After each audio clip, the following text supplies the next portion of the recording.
الله الرحمن الرحيم الحمد لله رب العالمين الرحمن الرحيم مالك يوم الدين إياك نعبد وإياك نستعين اهدنا الصراط المستقيم صراط الذين أنعمت عليهم غير المغضوب عليهم ولا الضالين۔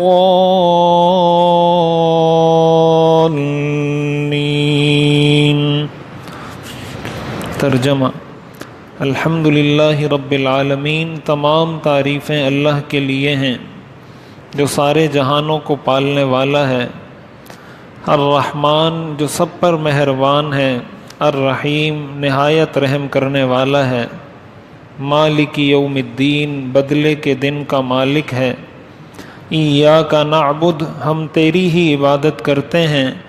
وایاک نستعین، اور تجھ ہی سے مدد مانگتے ہیں۔ اہدنا الصراط المستقیم، ہمیں سیدھے راستے کی ہدایت عطا فرما۔ صراط الذین انعمت علیہم، ان لوگوں کا راستہ جن پر تو نے انعام کیا۔ غیر المغضوب علیہم ولا الضالین، نہ کہ ان لوگوں کا راستہ جن پر غضب کیا گیا اور نہ ہی گمراہ لوگوں کا راستہ۔ اللہ تعالیٰ کا غضب کن لوگوں پر ہوتا ہے؟ ہم جب یہ دعا مانگتے ہیں کہ یا اللہ ہمیں ان لوگوں کے راستے پر مت چلا جن پر تیرا غضب نازل ہوتا ہے، اس حوالے سے کچھ لوگوں کا تذکرہ 2-3 ہفتوں سے چل رہا ہے کہ قرآن اور حدیث کی روشنی میں کون سے وہ لوگ ہیں جن پر اللہ کا غضب ہوتا ہے۔ چنانچہ انہی لوگوں میں سے ایک قسم کے لوگ وہ ہیں جن کے بارے میں قرآن کریم سورہ طٰہٰ کے اندر آتا ہے: کُلُوا مِن طَیِّبَاتِ مَا رَزَقْنَاکُمْ وَلَا تَطْغَوْا فِیہِ فَیَحِلَّ عَلَیکُمْ غَضَبِی وَمَن یَحْلِلْ عَلَیہ غَضَبِی فَقَدْ ہَوَیٰ، کہ تم کھاؤ ان پاکیزہ چیزوں میں سے جو رزق میں نے تم کو دیا ہے، وَلَا تَطْغَوْا فِیہِ، اور اس میں سرکشی مت کرو، حد سے تجاوز مت کرو، ورنہ فَیَحِلَّ عَلَیکُمْ غَضَبِی، تم پر میرا غضب نازل ہوگا۔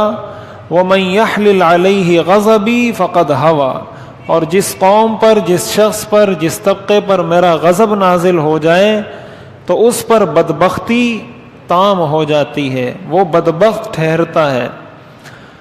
تو اللہ تعالیٰ نے اس آیت کے اندر اپنی ناراضگی اور غضب کا ایک سبب ذکر کیا کہ اللہ نے جو رزق دیا ہے، پہلے تو اللہ نے یہ حکم دیا کہ پاکیزہ کھاؤ، حلال کھاؤ، طیب کھاؤ، حرام کھانے سے منع کیا۔ تو سب سے پہلا تجاوز، سب سے پہلی سرکشی یہ ہے کہ انسان حرام کھائے۔ اب حرام کھانا 2 طرح کا ہوتا ہے۔ ایک حرام کھانے کا مطلب یہ ہے کہ اس کو کمایا ناجائز طریقے سے گیا ہو، مثال کے طور پر سود۔ اب سود کے بارے میں قرآن کریم میں اللہ تعالیٰ نے ارشاد فرمایا کہ جو سود کھانے والے لوگ ہیں وہ در حقیقت اللہ سے اعلان جنگ کرتے ہیں، وہ اللہ سے جنگ کر رہے ہیں۔ سورہ آل عمران کی آیت کے اندر اللہ تعالیٰ نے ارشاد فرمایا، جو پوری ربا سے متعلق جو تفصیل قرآن کریم نے اس کے اندر ذکر کی: لا يقومون الا كما يقوم الذي يتخبطه الشيطان من المس ذلك بانهم قالوا انما البيع مثل الربا، کہ جو سود حلال اور حرام کمائی میں فرق نہیں کرتے۔ تو ایک حرام کھانا اور ایک تجاوز اور بے اعتدالی یہ ہے کہ انسان اس چیز کی پرواہ چھوڑ دے کہ میں جو کما رہا ہوں حلال کما رہا ہوں یا حرام کما رہا ہوں۔ بالفاظ دیگر، میں جو تجارت کر رہا ہوں، میں جو دکانداری کر رہا ہوں، کیا میرے دکانداری کے اصول شریعت کے مطابق ہیں؟ کیا میں کسی کو قرضہ دے رہا ہوں تو کیا قرضہ دینے کا یہ اسلامی طریقہ ہے؟ میں کسی کو کوئی چیز قسطوں پر بیچ رہا ہوں تو کیا قسطوں پر اس طریقے سے ان شرائط کے ساتھ کوئی چیز بیچی جا سکتی ہے یا نہیں؟ قسطوں کے بارے میں ایک یہ مسئلہ تو یاد رکھیں کہ قسطوں پر خرید و فروخت کرنا جائز ہے، یعنی اگر ایک چیز آپ کو کوئی نقد میں بیچتا ہے تو آپ کو 100 روپے کی دیتا ہے اور آپ اس سے قسطوں میں لیتے ہیں تو آپ کو 150 روپے کی بیچتا ہے، تو یہ تو جائز ہے، اس میں کوئی حرج کی بات نہیں. لیکن بسا اوقات ہمارے ہاں قسطوں کے اندر کچھ شرائط لگا دی جاتی ہیں. مثال کے طور پر اگر آپ نے وقت پر ادا نہیں کیا تو آپ کو اتنا جرمانہ دینا پڑے گا، یا جس طرح ہمارے ہاں ایڈوانس دیا جاتا ہے، بیانہ دیا جاتا ہے کہ اگر آپ نے یہ نہیں خریدا تو آپ کا یہ ایڈوانس ضبط ہو جائے گا. کبھی ایسا ہوتا ہے کہ آپ کو ڈبل دینا پڑے گا. یہ بہت ساری وہ اس کی مثالیں ہیں ان صورتوں کی جو ناجائز اور حرام ہیں. یعنی یہ وہ معاملات ہیں جس کی شریعت اجازت نہیں دیتی. آپ کیسے کسی کا بیانہ ضبط کرتے ہیں؟ شریعت میں تو اس کی اجازت نہیں ہے، اور پھر ڈبل لینا کہاں سے جائز ہوگا؟ تو اس طرح کے بہت سارے معاملات. اسی طرح کسی چیز پر آپ لیبل لگا ہوا ہے کسی چیز کا، اندر چیز کوئی اور ہے، برانڈ کسی نام کسی ایک کمپنی کا ہے اور در حقیقت وہ کوئی جعلی چیز ہے. اب دکانداروں کو کیا ہوتا ہے کہ اصلی یا اوریجنل چیز بیچنے میں ان کو 2 روپے بچتے ہیں اور جعلی چیز بیچنے میں ان کو 5-6 روپے بچ جاتے ہیں، تو وہ جعلی چیز بیچتے ہیں. اب یہ دھوکہ ہے، ناجائز ہے. تو دکانداری کے اندر ناپ تول میں کمی کرنا، کوئی آپ سے 2 کلو چیز خرید رہا ہے، آپ اس کو 1.25 کلو تول کر دے رہے ہیں اور اس کو پتہ نہیں چل رہا، اس کے سامنے کانٹا چل رہا ہے، آپ اس کو دکھا رہے ہیں کانٹا دیکھ لیں، اس نے دیکھ لیا، اس کو تو آپ نے بے وقوف بنا دیا. اللہ کو تو نہیں بنا سکتے نا، اللہ کو تو معلوم ہے. اللہ تعالیٰ تو فرماتے ہیں یعلم خائنۃ الاعین وما تخفی الصدور. اللہ آنکھ کی خیانت کو بھی جانتا ہے. یعنی آنکھ کی خیانت ایسی ہے جس کا کسی کو پتہ نہیں چلتا. آنکھ کی خیانت کا مطلب یہ ہے آپ اپنے دوستوں کے ساتھ بیٹھے ہوئے، سامنے سے کوئی نامحرم گزرتی ہے اور آپ نظریں اٹھا کر دیکھتے ہیں، جیسے ہی آپ کے دوست آپ کو دیکھتے ہیں آپ دوبارہ ادھر رخ کر لیتے ہیں. آپ کے دوستوں کو پتہ ہی نہیں چلا کہ آپ نے کسی نامحرم کو دیکھا ہے، آپ نے اس کبیرہ گناہ کا ارتکاب کیا. اللہ تعالیٰ فرماتے ہیں مجھے اس کا بھی پتہ چلتا ہے. وما تخفی الصدور، تمہارے دلوں میں جو ارادے ہیں اس کا بھی مجھے پتہ چلتا ہے. ان اللہ علیم بذات الصدور، مجھے دلوں کا حال پتہ ہے، تمہارے دل میں کیا ہے. تو ایک تو اس طریقے سے ہم بسا اوقات اپنی کمائی ناجائز کر دیتے ہیں. اور اس بارے میں یہ بات یاد رکھنی چاہیے کہ حلال کھانے کا حکم یہ وہ حکم ہے جو شروع سے ہر نبی کو اور ہر نبی کی امت کو یہ حکم دیا گیا ہے. یعنی کچھ احکام تو ہر شریعت میں ایسے ہوتے ہیں کہ جو اس امت کا خاصہ ہوتے ہیں، اور کچھ احکام ایسے ہیں جو ہر نبی کو دیے گئے ہیں. یہ ان احکام میں سے ایک حکم ہے. حدیث شریف کے اندر آتا ہے، قرآن کریم کے اندر اللہ تعالیٰ نے ارشاد فرمایا یا ایھا الرسل کلوا من الطیبات، اے رسولو پاکیزہ کھاؤ. رسولوں کو مخاطب کر کے یہ حکم دیا جا رہا ہے. تو یہ ہر نبی کو، ہر نبی کی امت کو اس بات کا حکم ہے کہ وہ حلال کھائے، حرام کھانے کی اجازت نہیں. قرآن کریم میں اللہ تعالیٰ نے ارشاد فرمایا یا ایھا الذین آمنوا لا تأکلوا اموالکم بینکم بالباطل، کہ ناجائز طریقے سے کسی کا مال مت کھاؤ. اب ناجائز طریقے سے مال کس طریقے سے کھایا جاتا ہے، جسے میں 2-3 جمعوں سے اس پر بات کر رہا ہوں کہ میراث کے اندر کتنی غبن، کتنا دھوکہ کیا جاتا ہے. ہمارے ہاں بہنوں کا حق دبایا جاتا ہے، بیٹیوں کا حق دبایا جاتا ہے، بچوں کا حق دبایا جاتا ہے، بچیوں کا حق دبایا جاتا ہے، بیوہ عورت کا حق دبایا جاتا ہے، اس کی اولاد کا حق دبایا جاتا ہے، اور ہم اس کو کھا رہے ہیں. ہم بزرگ بھی ہیں، ہم نیک بھی ہیں، ہم نمازی بھی ہیں، پرہیزگار بھی ہیں. نہ ہمارا تقوی اس سے بگڑتا ہے، نہ ہماری بزرگی اس سے خراب ہوتی ہے اس طریقے سے. تو کوئی علل اعلان چوری کرتا ہے، کوئی سامنے آ کر ڈاکہ ڈالتا ہے، کوئی مہذب طریقے سے چوری کرتا ہے. تو ایک چوری کی یہ صورت ہے کہ کوئی جائے کسی کے گھر سے کوئی چیز چرا کر لے آئے، کسی کے پاس جائے گن پوائنٹ پر اس سے کوئی چیز لے لے. اس کو تو ہر آدمی کہتا ہے برا ہے. اور ایک یہ چور ہے، ایک یہ ڈاکو ہے. یہ بھی ڈاکو ہے نا، جو یتیم کا مال دبا کر بیٹھا ہوا ہے، بہنوں کا حق دبا کر بیٹھا ہوا ہے. یہ ڈاکو نہیں ہے تو کیا ہے؟ ڈاکو کس کو کہتے ہیں؟ چور کس کو کہتے ہیں؟ کسی سے زبردستی اس کا مال لینا. اس نے بہنوں سے زبردستی مال لیا ہوا ہے، اور ڈاکو کس کو بولتے ہیں؟ تو یہ سارے وہ ناجائز طریقے ہیں جن کی وجہ سے اللہ کی ناراضگی اترتی ہے. جو اللہ تعالیٰ نے جو یہ فرمایا لا تطغوا فیہ، کہ اس میں حد سے تجاوز نہ کرو، یہ اس میں حد سے تجاوز ہے. کہ انسان حلال حرام کی پرواہ کیے بغیر صرف اس دوڑ میں لگ جائے کہ میں زیادہ کما لوں. قرآن کریم میں اللہ تعالیٰ نے کیا ارشاد فرمایا؟ الہاکم التکاثر. تکاثر یہ کثرت سے نکلا ہے، اور تکاثر کا مطلب ہوتا ہے ایک دوسرے سے اس بات میں مقابلہ کرنا کہ میرا مال زیادہ ہو جائے، وہ کہے میرا مال زیادہ ہو جائے. اللہ تعالیٰ فرماتے ہیں الہاکم التکاثر، تمہیں اس مقابلے نے غفلت میں ڈال دیا ہے. حتی زرتم المقابر، اسی مقابلے میں تم لگے رہتے ہو یہاں تک کہ قبر میں اتر جاتے ہو.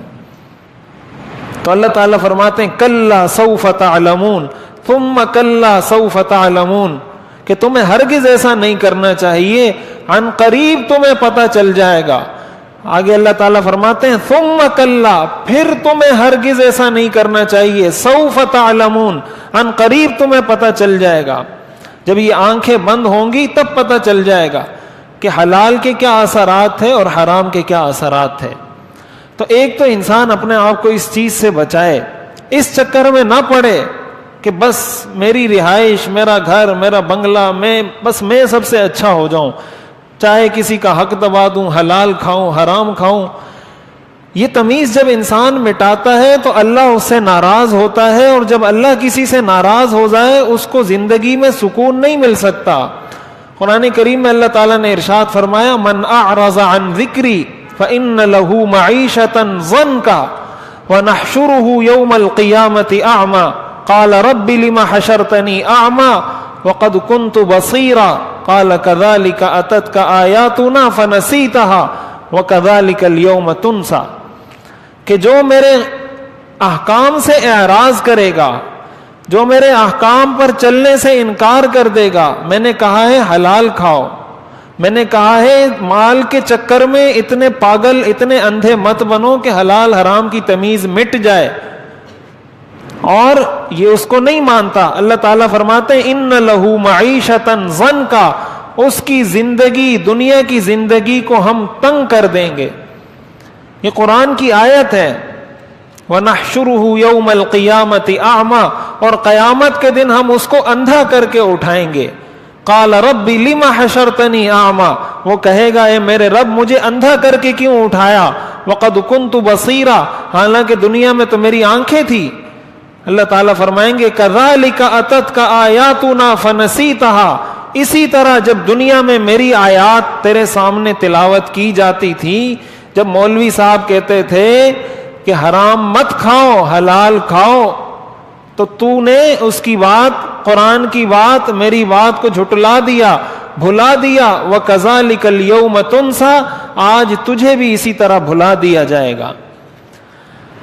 تو دنیا کی زندگی کبھی سنور نہیں سکتی انسان اگر حرام کھاتا ہے. پھر کسی کا حق دبا کر کوئی کسی کی زندگی سنور جائے. حدیث شریف کے اندر آتا ہے کچھ چیزیں ایسی ہیں جس کا بدلہ اللہ تعالیٰ انسان سے دنیا میں لیتے ہیں، اور ان گناہوں میں سے ایک گناہ ظلم ہے. جب کسی پر ظلم کیا جاتا ہے تو اس ظلم کا بدلہ اللہ تعالیٰ انسان سے دنیا میں بھی لیتے ہیں، آخرت میں بھی لیتے ہیں. تو ایک تو حلال مال کھانے کی یہ کیٹیگری ہے، یہ قسم ہے. اسی طرح جو ملازمت کرنے والے لوگ ہیں، اب ملازمت میں ہم لوگ ڈنڈی مارتے ہیں، 9 گھنٹے کی ڈیوٹی ہے، 8 گھنٹے ڈیوٹی کرتے ہیں. سرکاری ملازمین، سرکاری ملازمت تو ہمارے ہاں اس لیے اختیار کی جاتی ہے کہ تنخواہ ملتی رہے گی اور ساتھ اپنا کوئی اور کام کرتے رہیں گے. پھر کہتے ہیں پاکستان کے حالات بہت خراب ہیں، ہمارے حکمران بڑے کرپٹ ہیں، اور بس ہر آدمی قومی خزانے کو لوٹ رہا ہے. تو آپ کے بس میں تو یہی تھا کہ آپ اتنا لوٹتے، آپ کو وزیر اعظم بنا دیتے تو آپ بھی کم نہیں ہوتے. آپ کے بس میں تو یہی تھا کہ آپ 9 گھنٹے کی ڈیوٹی تھی آپ وہ نہ کریں، وہ تو آپ کر رہے ہیں، باقی خزانے پر تو آپ کا بس نہیں چلتا. تو کس کو ہم گالیاں دیتے پھر رہے ہیں؟ کون سے حکمرانوں کی باتیں کرتے ہیں ہم؟ تو ظاہر ہے اگر 9 گھنٹے آپ کی ڈیوٹی ہے، آپ 8 گھنٹے ڈیوٹی دے رہے ہیں، تو وہ 1 گھنٹے کی جو تنخواہ آپ کو مل رہی ہے یہ حرام ہے، ناجائز ہے. یہ لقمہ جب آپ کے پیٹ میں جائے گا، آپ کے بچوں کے پیٹ میں جائے گا، پھر وہ بچے آپ کی بات نہیں مانیں گے، وہ بچے پھر آ کے نماز نہیں پڑھیں گے. پھر ان سے شکوہ نہیں کریں کہ میرے بچے میری بات نہیں مانتے، میں ان کو بڑی نصیحت کرتا ہوں، مدرسے میں بھی داخل کیا ہے، ان کو کھلایا کیا ہے؟ حرام کھلایا ہے، حلال کھلایا ہے؟ مدرسے میں داخل ہونے سے کچھ نہیں ہوتا۔ حرام کا اثر علماء نے لکھا ہے کہ انسان اگر پتہ نہ ہو پھر بھی حرام کھا لے، اس کا اثر پھر بھی ہوتا ہے۔ یعنی ایک تو یہ کہ انسان کو پتہ ہو کھائے، اس میں تو شک نہیں ہے۔ اگر کسی کو نہیں پتا کہ یہ حرام ہے، اس نے کھا لیا، پھر بھی اس کا اثر ہوتا ہے، اگرچہ اس کو گناہ نہیں ہوگا لیکن اس کا اثر ضرور ہوگا اس پر۔ علماء نے لکھا ہے اس کی مثال ایسی ہے جیسے زہر ہے۔ زہر انسان اگر جان بوجھ کر کھائے یا غلطی سے کھائے، دونوں صورتوں میں زہر اپنا اثر کرتا ہے۔ تو حرام مال یہ زہر ہے۔ حدیث شریف کے اندر آتا ہے لا يدخل الجنت جسد غذی بالحرام، جنت میں وہ جسم داخل نہیں ہوگا جس کی پرورش حرام سے ہوئی ہو۔ اور ایک حدیث شریف کے اندر آتا ہے کہ جس گوشت کی پرورش، جس انسان کی پرورش حرام سے ہوئی ہو، فالنار اولا بہ، تو ایسا آدمی جہنم کا زیادہ مستحق ہے، ایسا جسم جہنم کا زیادہ مستحق ہے۔ تو اپنی ملازمت میں ہم غور کریں، اور اگر ہم میں سے ہر شخص یہی تہیہ کر لے، اس ایک حکم پر اگر ہم عمل کر لیں کہ بھائی میں نے اپنی ملازمت ٹھیک کرنی ہے، کاروبار ٹھیک کرنا ہے، اور سارے لوگ اپنے کام وقت پر جائیں، وقت پر آئیں، ہمارے ملک کا پورا نظام ٹھیک ہو جائے گا، پوری معیشت ٹھیک ہو جائے گی۔ اسی طرح انہی طریقوں میں سے جس طریقے سے حرام مال ہمارے ہاں کھایا جاتا ہے، رشوت ہے، کہ آپ کا ایک حق ہے، آپ کا ایک کام ہے جو آپ ایک قانونی طریقے سے کر رہے ہیں، اس کام کو اس طریقے سے ہو جانا چاہیے، لیکن آپ کا وہ کام نہیں ہو رہا۔ راستے میں کوئی پولیس والا آپ کو روکتا ہے، آپ کے پاس کاغذات پورے ہیں، سب کچھ پورے ہیں، پھر بھی آپ سے پیسے مانگتا ہے، یہ رشوت ہے، حرام ہے۔ کس چیز کے پیسے مانگتا ہے آپ سے؟ وہ ناجائز ہے۔ یہ لقمہ جب اس کے پیٹ میں جائے گا تو کیسے خوشحال ہو سکتا ہے وہ؟ اسی طرح کسی محکمے میں آپ جا رہے ہیں، آپ کا کوئی کام ہے، آپ شناختی کارڈ بنوانے جا رہے ہیں، پاسپورٹ بنوانے جا رہے ہیں، کسی کام سے جا رہے ہیں، اب آپ ایک قانونی پروسیس کو فالو کر رہے ہیں، آپ اس سے گزر رہے ہیں کہ بھائی میرا یہ کام ہے، اس طریقے سے ہو جائے گا۔ وہ آپ کو کہتا ہے نہیں بھائی 3,000 روپے دے دو، 4,000 روپے دے دو، 5,000 روپے دے دو، یہ رشوت ہے۔ اس طریقے سے لوگوں کی جیبیں کاٹ کاٹ کر، لوگوں سے مال جمع کر کر کے جو پیسہ جمع کیا جائے گا، کیا اس سے سکون ملے گا اس کو؟ یہ اس کی خام خیالی ہے۔ کیسے کیسے ہمارے ہاں دھکے دیے جاتے ہیں، کیسے رسوا کیا جاتا ہے رشوت لینے کے لیے۔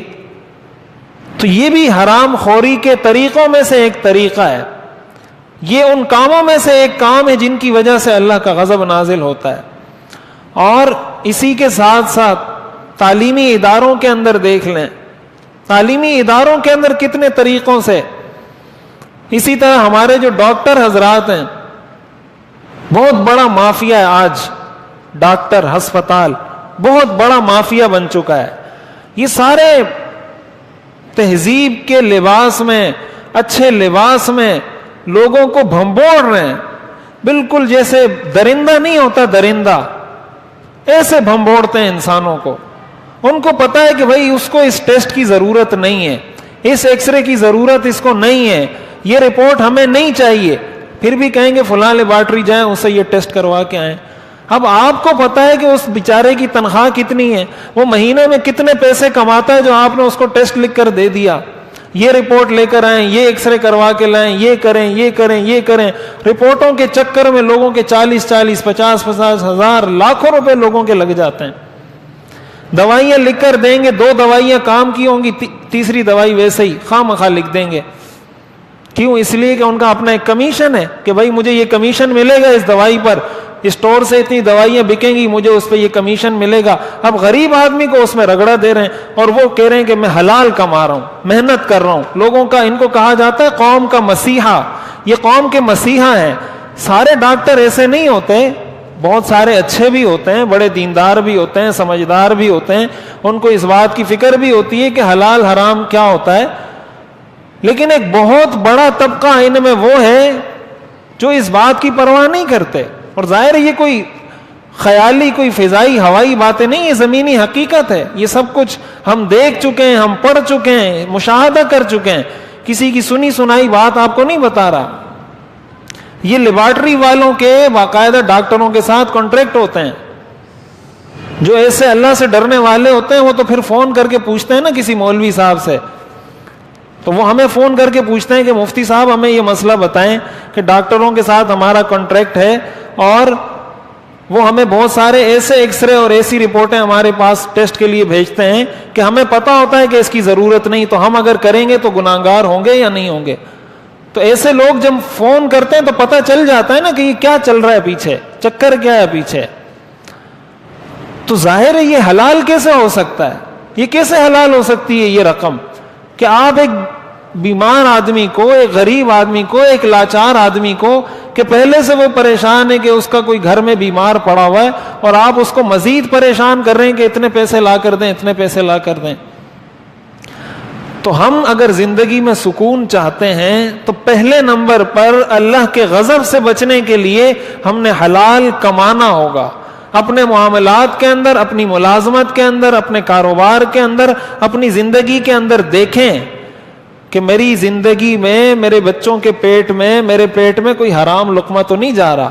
ذرا غور کریں، میں نے کسی کے پیسے تو نہیں دبائے ہوئے، کسی کی زمین تو نہیں دبائی ہوئی، کسی سے ناجائز پیسے تو نہیں لیے ہوئے، کسی بہن کا حق تو میراث میں نہیں دبایا ہوا، میں اپنے کاروبار کے اندر کوئی ناجائز طریقہ تو اختیار نہیں کر رہا.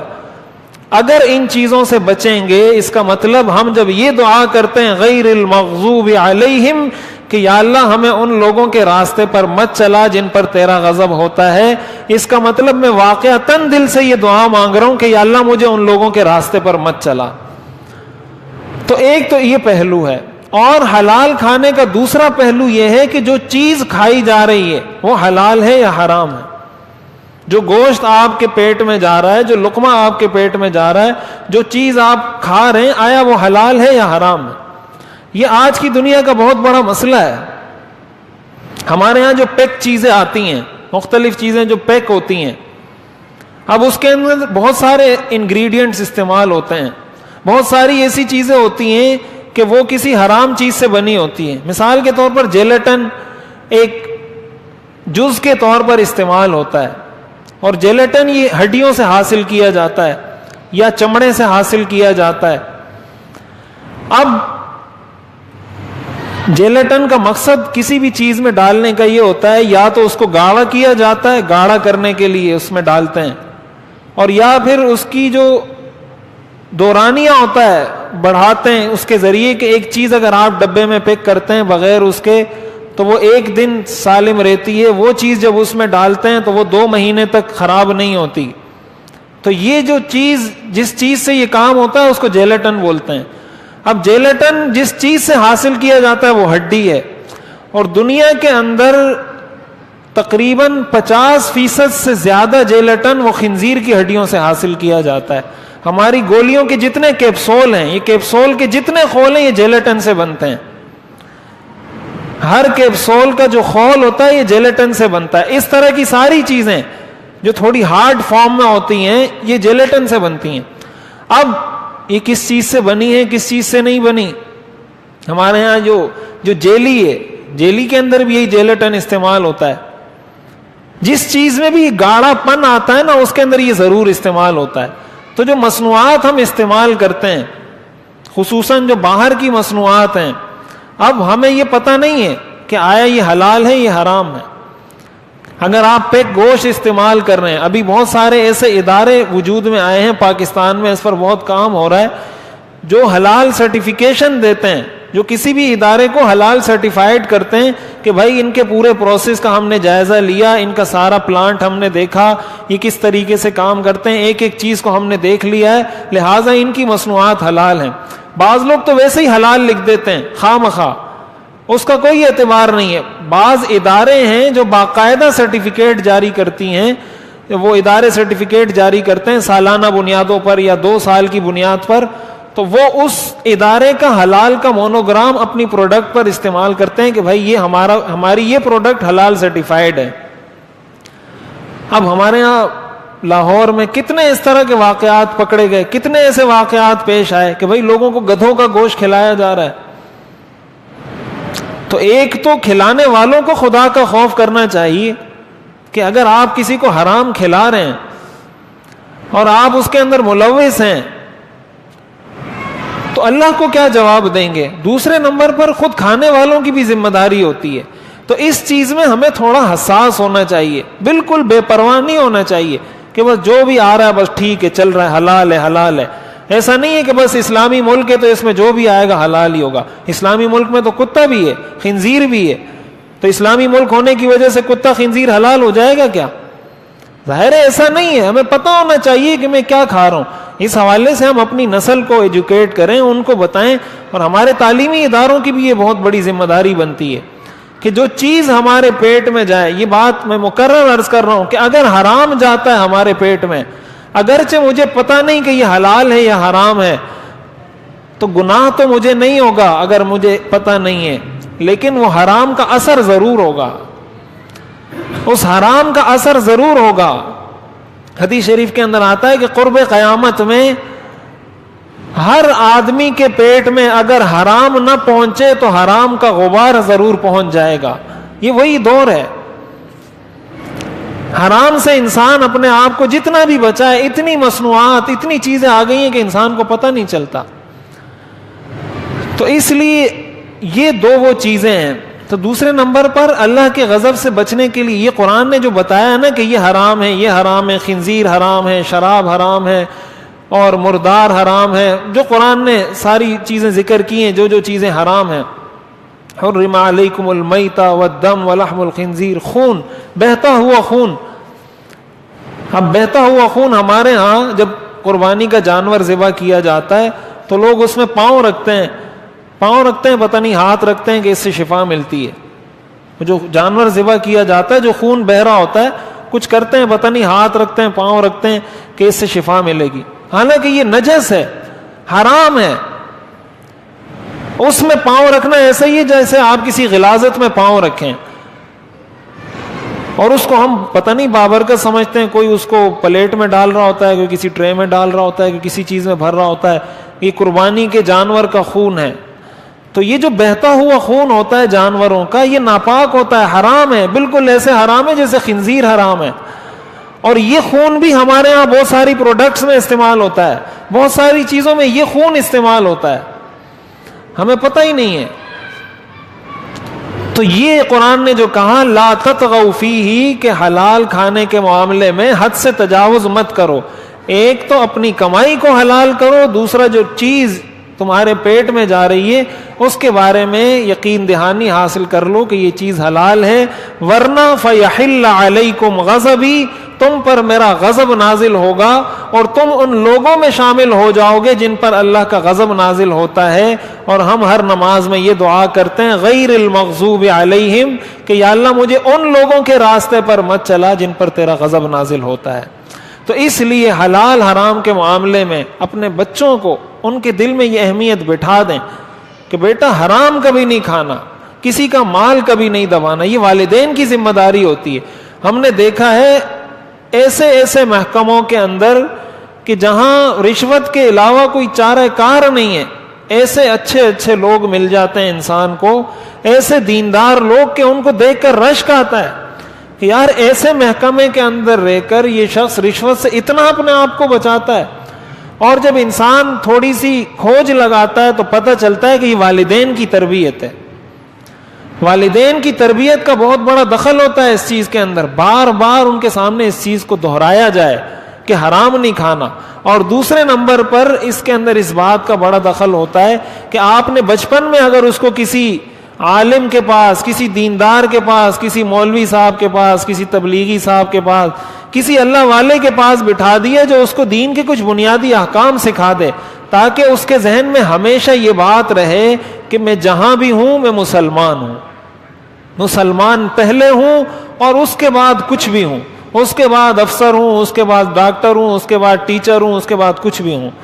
تو یہ نقطہ, یہ پوائنٹ اگر آپ اس کے دماغ میں بٹھانے میں کامیاب ہو جاتے ہیں کہ بیٹا آپ مسلمان ہیں, اس کا مطلب اب وہ زندگی میں ہر جگہ جہاں دو چیزوں کا ٹکراؤ آئے گا پہلے وہ دیکھے گا اسلام اس چیز کو ایکسیپٹ کرتا ہے یا نہیں کرتا. اگر اسلام ایکسیپٹ کرتا ہے تو وہ کر لے گا, اگر اسلام اس کو ایکسیپٹ نہیں کرتا وہ نہیں کرے گا. تو بچوں کے, اب آپ دیکھیں بچوں کو اپنی بچپن کی بہت ساری چیزیں یاد ہوتی ہیں, لیکن بڑے ہونے کے بعد کل کی بات بھی انسان کو بھول جاتی ہے. کل جو کام میں نے کیا تھا, کل میں نے کیا کھایا تھا, کل میں نے دوپہر کے کھانے میں کیا کھایا تھا, انسان بھول جاتا ہے. لیکن بچوں کو اپنے بچپن کی باتیں یاد رہتی ہیں. اسی لیے کہا جاتا ہے کہ بچوں کی جو لوح, بچوں کی جو تختی ہے وہ صاف ہوتی ہے. جو چیز آپ نے نقش کر دی اس پر وہ نقش ہو جاتی ہے. تو اگر, اور یہ بھی آج کی جدید تحقیق یہ بتاتی ہے کہ 8 سال کی عمر میں بچے کی ذہنی نشو و نما مکمل ہو جاتی ہے. یعنی 8 سال تک آپ نے بچے کو جو سکھا دیا, جیسی تربیت آپ نے 8 سال تک اس کی کر دی. اب وہ 8 سال تک جو کچھ اس نے دیکھا ہے, جو کچھ اس نے سنا ہے, وہ مر تو جائے گا لیکن یہ چیزیں اس کے ذہن سے نہیں نکلیں گی. اور ہم تو یہ سمجھ کر اگنور کر دیتے ہیں کہ بچہ ہے, اس کو کیا پتا ہے. تو 8 سال تک آج کی جدید سائنس یہ بتاتی ہے کہ بچے کی نشو و نما مکمل ہو جاتی ہے ذہنی طور پر. تو ہم بچوں کو یہ سمجھ کر اگنور نہ کریں کہ یہ بچے ہیں, ان کو کچھ پتہ نہیں, ان کو کیا پتہ چلتا ہے. یہ چیز آپ نے بٹھا دی, وہ جہاں بھی جائے گا حرام سے اپنے آپ کو بچائے گا. اور جب حرام سے اپنے آپ کو بچائے گا اللہ کے غضب سے بچے گا, اور جب اللہ کے غضب سے بچے گا تو اس پر اللہ کی رحمت ہوگی, اس کی دنیا کی زندگی بھی بہتر ہوگی, آخرت کی زندگی بھی بہتر ہوگی. اللہ تعالی ہمیں صحیح معنوں میں سمجھنے اور اس پر عمل کرنے کی توفیق عطا فرمائے. ہمارے ہاں جماعت آئی ہوئی ہے عشاء کے بعد, انشاءاللہ جب مغرب کے بعد بیان ہوتا ہے تو وہ عشاء کے بعد ہوگا. تو آپ تمام حضرات سے درخواست ہے کہ ضرور اس کے اندر بیٹھیں, بیان کے اندر بیٹھیں. ویسے بھی مہمان کا حق ہوتا ہے, مہمان آئے تو اس کا اکرام کرنا تو ویسے ہی ان کا حق ہے. 3 دن تک تو ویسے ہی مہمان کا اکرام حق ہے, اور کوئی اکرام نہیں کر سکتے. یہ اکرام تو کر سکتے ہیں کہ جس بات کے لیے وہ آئے ان کی بات سن لیں. ان کی کوئی اپنی ذاتی غرض, آپ سے پیسے لینے کے لیے نہیں آئے, کوئی ان کی منفعت آپ سے وابستہ نہیں, کوئی کام آپ سے نہیں ہے, کچھ کام آپ کوئی لینا دینا نہیں ہے, صرف اس لیے کہ آپ کا بھلا ہو جائے, ہمارا بھلا ہو جائے, اس مقصد کے لیے آتے ہیں. تو اس لیے ان کے ساتھ بھرپور طریقے سے بیان میں شرکت کریں. الحمدللہ رب العالمین, والصلاۃ والسلام علی رسول محمد وآلہ واصحابہ اجمعین. ربنا آتنا فی الدنیا حسنہ وفی الآخرۃ حسنہ وقنا عذاب النار. یا اللہ ہم سب کے صغیرہ کبیرہ گناہوں کو معاف فرما. یا اللہ ہمیں حلال کھانے کی توفیق عطا فرما, حرام کھانے سے ہماری حفاظت فرما. یا اللہ حلال کی فکر نصیب فرما, حرام سے بچنے کی یا اللہ ہمیں توفیق عطا فرما. اپنے بچوں کو اس حوالے سے آگاہی دینے کی توفیق عطا فرما. یا اللہ دین پر عمل کرنے کی توفیق عطا فرما. حضور علیہ الصلاۃ والسلام کی سنتوں کی اتباع نصیب فرما. وصلی اللہ تعالی علی خیر خلقہ محمد وآلہ واصحابہ اجمعین. آمین برحمتک یا